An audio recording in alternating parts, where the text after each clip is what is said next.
101, 102.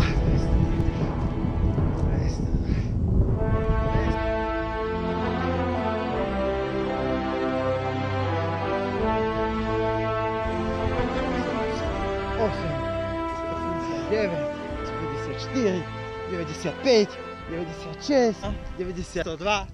Lebo proste už mám svoje roky. Nie som najmladší, však to vidíte. Brada, spojené obočie. Je toho veľa. Takže zatiaľ neodchádzajte od obrazoviek.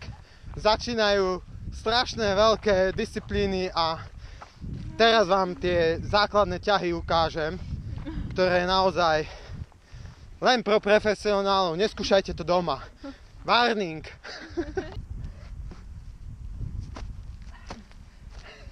Zlatko, teraz nepovedz úprimne, si spokojný so svojím výkonom. Je toho veľa. Je toho veľa. Naozaj, tieto cviky používa americká armáda v špeciálnych jednotkách, čo som sa roky učil.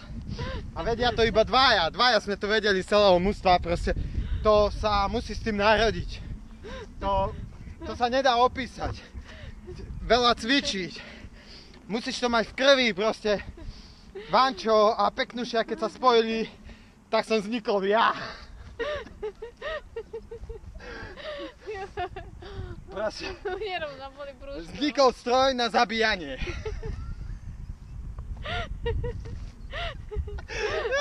A od dneska končí s Facebookom. S filmami. A teraz druhý mi ide dať z otočky. Tiež cvičený vojak, strašné dlhé roky. A on mi chcel dať kopačku.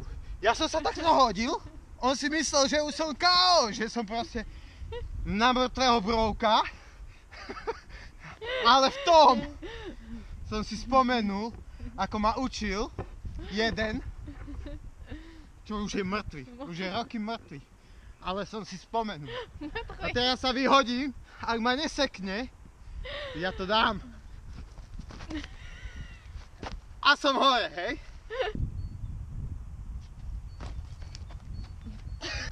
To bolo salto, že bolo také rýchle, že ste nestihli reagovať. Lebo proste to musí zmiasť protivníka. To keď prídeš dať do Pakistánu alebo kde, tie cvičené opice, čo sú tam, to sú stroje na zabíjanie. Oni sú robení vo fabrikách, na zákazku. Žiline. Takže ešte raz, skúsim to spomalenie. Ideš, vybehneš, to si predstav, že toto je mrakodrap. Mrakodrap. V Pakistane je ich strašne veľa, tam je mrakodrap na mrakodrape. A teraz, naháňajú ťa, hej, idú 20, strašne veľa ich je, sa otočíš iba tma, hej. A už nič iné ti neostáva. Vybehneš na 6. alebo spravíš salto a zmetieš ich. Tak prídeš, akože utekáš, stále utekáš, musíš si troška oddychnúť, lebo to sa musíš potom odkopnúť. Troška si vydýchneš. Máš náskok, to stále máš náskok, oni ešte len utekajú. Takže je to pohodička, keby bolo cigáro, zapálime, ale není. Dobre, nevadí. Ideme ďalej. Si pri mrakodrape, hej. Tu si predstav namalované steny, hore fetujú a tak, hej. A už ideš. Vybehneš na jeden schod. Chytíš sa okien, už si na druhom poschodí. Musíš dávať bacha ináč, aby si Spidermana neodkopol. Takže bacha na Spidermana. Ideš a zase dávaš salto, hej. Salto, strašné salto ideš.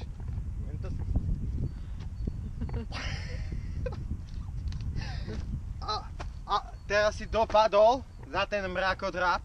Všetkých 20 či 30, proste celá banda pakistanská je za tebou. Teraz, čo spravíš?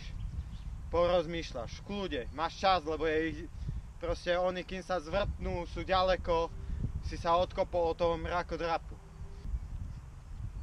Teraz čo spravíš?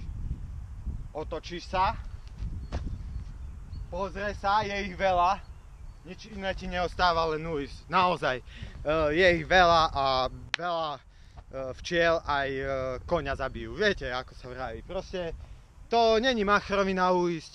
To je úplne bežná vec, ako to dakedy robil Dalibor, ako to dakedy robil Milan Múdry.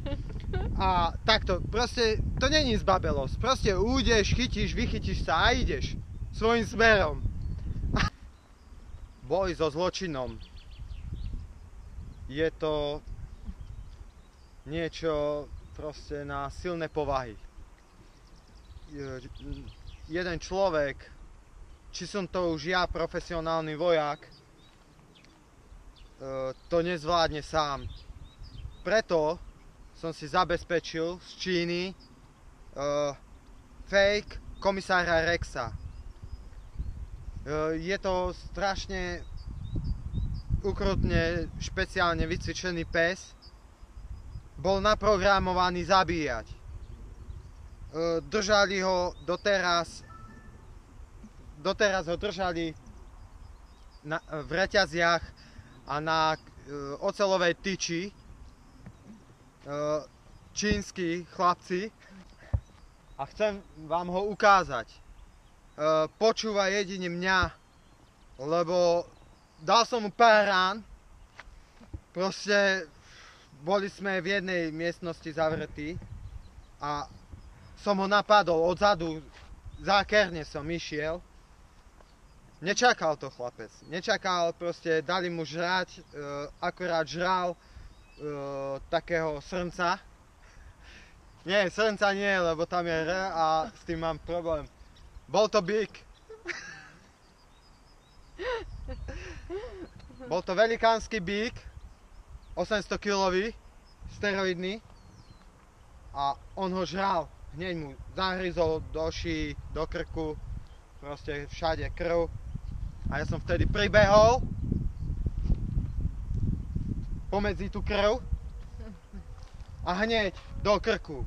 Chlapec to nečakal, k zemi išiel, povedal hneď, že sa zdáva.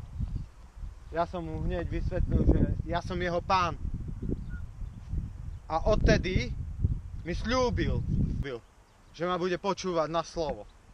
A preto ho teraz zavolám. Poprosím štáb a ostatných ľudí, čo tu sú, tých 800 ľudí okolo, aby sa troška vzdialili a preskočili ten 12-metrový plot, lebo ho teraz zavolám. On vyskočí zo zeme, z pekla, priam z pekla príde. Teraz ho zavolám. Hugo, ku mne! Ku mne, Hugo!